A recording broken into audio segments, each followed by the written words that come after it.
السلام علیکم ورحمۃ اللہ وبرکاتہ۔ دوستو، ہمارے چینل افکار و خیالات میں آپ سب کا استقبال ہے۔ جو حضرات ہمارے چینل میں نئے ہیں ان سے درخواست ہے کہ وہ چینل کو سبسکرائب کر لیں تاکہ ملی تحریکی ویڈیوز یوں ہی آپ کو ملتی رہے، اور ہماری ویڈیو کو پوری دیکھیں تاکہ آپ کو بات اچھی طرح سمجھ میں آ جائے۔ آج میں ایک اہم موضوع لے کر آپ حضرات کے سامنے حاضر ہوا ہوں۔ دوستو، اللہ تبارک تعالیٰ نے اس دنیا میں ہمیں تخلیق فرمایا ہے ایک خاص مقصد کے تحت، اور اس مقصد کی تکمیل کے لیے مختلف ذرائع اللہ نے ہمیں عطا فرمائے ہیں۔ انہی ذرائع میں سے ایک ذریعہ رزق کا کمانا ہے، رزق حاصل کرنا ہے۔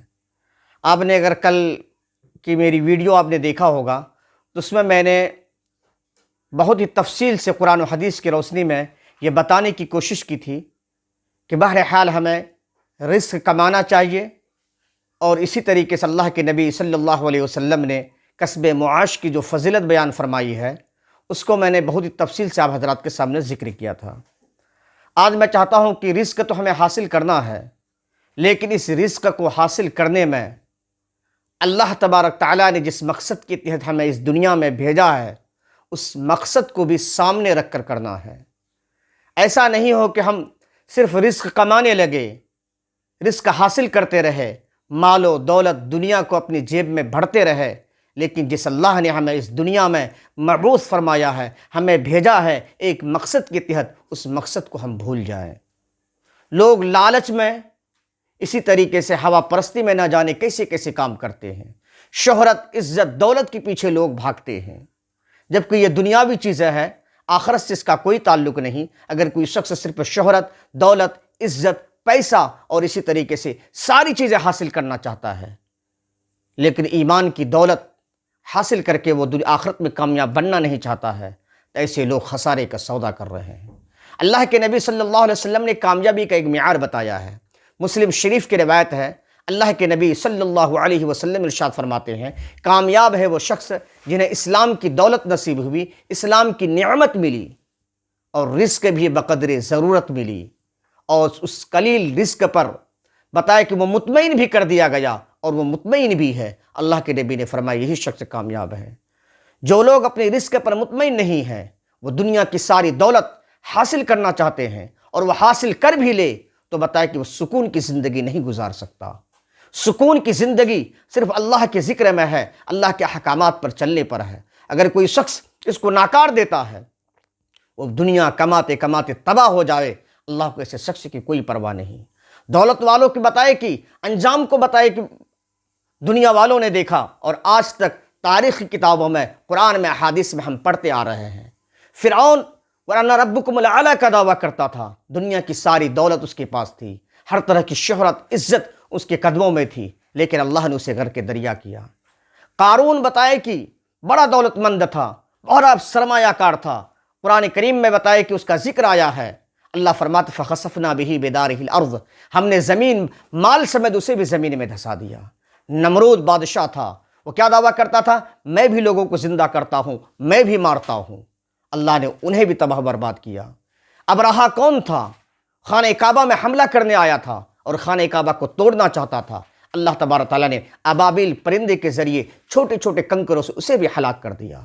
اس لیے محترم دوستو، دولت اس دنیاوی زندگی میں تو نہیں رہ سکتی، لیکن آخرت کے سفر میں ہمیں اکیلا جانا ہے، قبر میں ہمیں اکیلا جانا ہے۔ اس لیے اس دنیاوی زندگی میں ہم کیا کر رہے ہیں اسے ہمیں سوچنے کی ضرورت ہے۔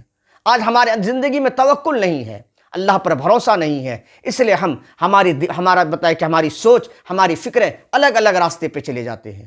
اگر ہمیں اللہ پر توکل ہو، جیسا کہ حدیث پاک میں ہے، اللہ کے نبی صلی اللہ علیہ وسلم فرماتے ہیں، بندہ اللہ پر توکل کرے جس طریقے سے توکل کرنے کا حق ہے، تو اللہ تبارک تعالیٰ انہیں ایسے رزق دیں گے جس طریقے سے پرندوں کو رزق دیتے ہیں، کہ پرندہ صبح بتائے کہ بھوکے پیٹ اپنے گھونسلے سے نکلتا ہے، لیکن شام کو وہ پورا شکم سیر ہو کے آتا ہے۔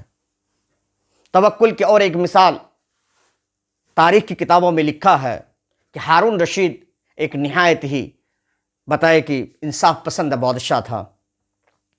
ایک مرتبہ اپنی رعایا کے بتائے کہ خیال اور خبر لینے کے لیے رات میں نکلتے ہیں، ایک جگہ سے گزرتے ہیں تو کہیں ایک کٹیا سے، ایک چھوٹے گھر سے گنگنانے کی آواز آتی ہے۔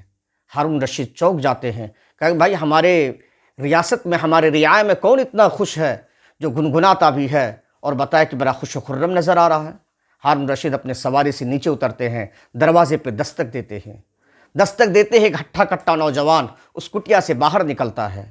ہارون رشید کہتے ہیں کہ میں اندر آنا چاہتا ہوں۔ وہ نوجوان انہیں اندر بلاتے ہیں تو دیکھتا ہے کہ خوبصورت دسترخوان بچھا ہوا ہے اور اس میں بتایا کہ انواع انواع مختلف قسم کے کھانے رکھے ہوئے ہیں۔ ہارون رشید دیکھ کے دنگ رہ جاتے ہیں کہ غریب کی کٹیا ہے، ایک مزدور آدمی ہے اور اتنا بہترین دسترخوان۔ تو ہارون رشید پوچھ بیٹھتے ہیں کہ تم کیا کرتے ہو؟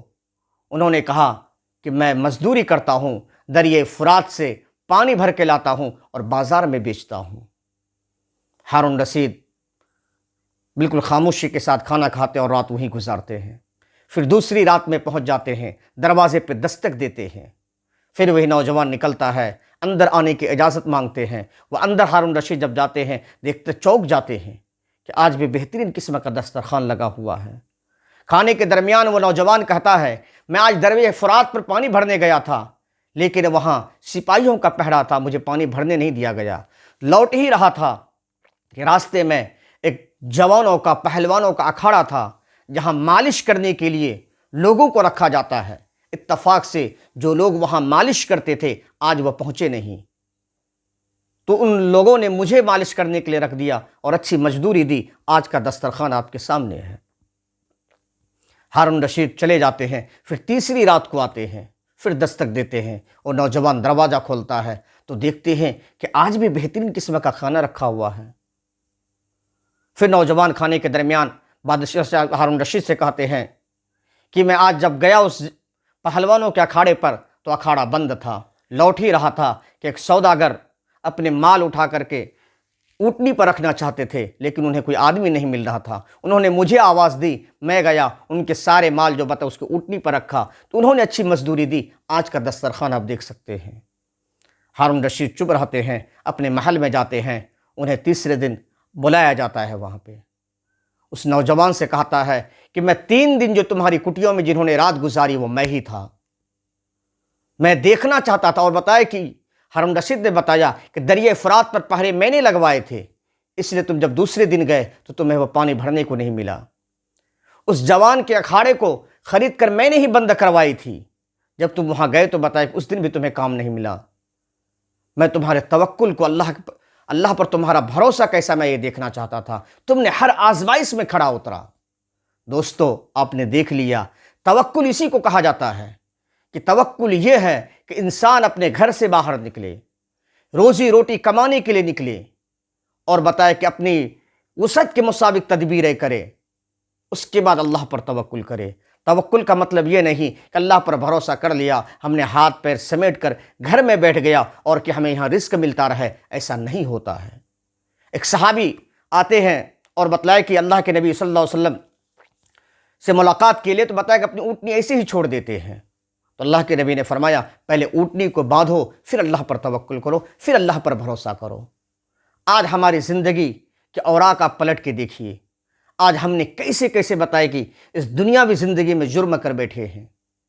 آج ہماری پوری زندگی داغدار ہے، اللہ اس کے رسول صلی اللہ علیہ وسلم کو پوری طریقے سے ہم بھلا بیٹھے ہیں۔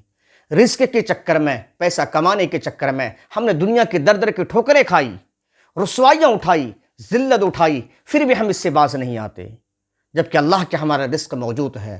قرآن کریم اللہ فرماتے ہیں وَمَا مِن دَابَّةٍ فِي الْأَرْضِ إِلَّا عَلَى اللَّهِ رِزْقُهَا، روئے زمین پر جتنی بھی جاندار ہیں، وہ چاہے انسان ہو، حشرات الارض ہو، چرند ہو، پرند ہو، درند ہو، ہر ایک کا رزق اللہ کے ہاں موجود ہے، بس انسان کو تدبیر کرنے کی ضرورت ہے۔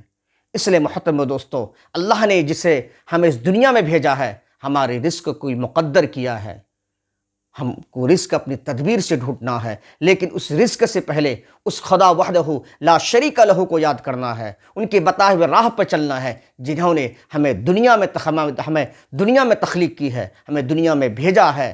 اس دنیا کے رنگ و رونق میں ہمیں کھونے کے بجائے اللہ اور اس کے رسول صلی اللہ علیہ وسلم کی پیروی کرتے ہوئے زندگی گزارنا ہے، تب دیکھیں کہ ہمیں زندگی میں کیسی سکون نصیب ہوتی ہے اور کس طریقے سے ہماری زندگی کامیابی کے شاہراہ پر اور بہترین ڈھنگ سے چلنے والی بن جائے گی۔ اگر ہم زندگی میں صرف دنیا کماتے رہے، شہرت عزت کے لالچ میں رہے، تو ہمارا وہی حشر ہونے والا ہے جو حامان کا ہوا تھا، قارون کا ہوا تھا، شداد کا ہوا تھا، فرعون کا ہوا تھا، ابرہہ کا ہوا تھا۔ وہ دنیا میں مال و دولت پر اتراتے تھے، موت کی تھپیڑوں نے ایسے ان کے اوپر چکر چلائی، دنیا سے اس کا نام نیست و نابود ہو گیا۔ آج ان کی تاریخ پڑھنے والا کوئی نہیں ہے۔ آج وہ اس طریقے سے تباہ برباد ہوئے، آج اسے یاد کرنے والا کوئی نہیں ہے، اور ہمیشہ ہمیشہ کے لیے اپنے آپ کو انہوں نے جہنم کا مستحق بنا لیا۔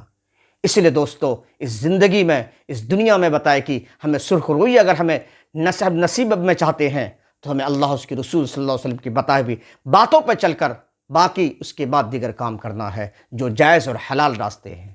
ہمیں اجازت دیجیے، جو حضرات یہاں تک پہنچ چکے ہیں ان سے درخواست ہے کہ ہمارے چینل کو سبسکرائب کریں، شیئر کریں، اسی طریقے سے ہماری ویڈیو پسند آئے تو لائک کریں۔ شکریہ، جزاک اللہ۔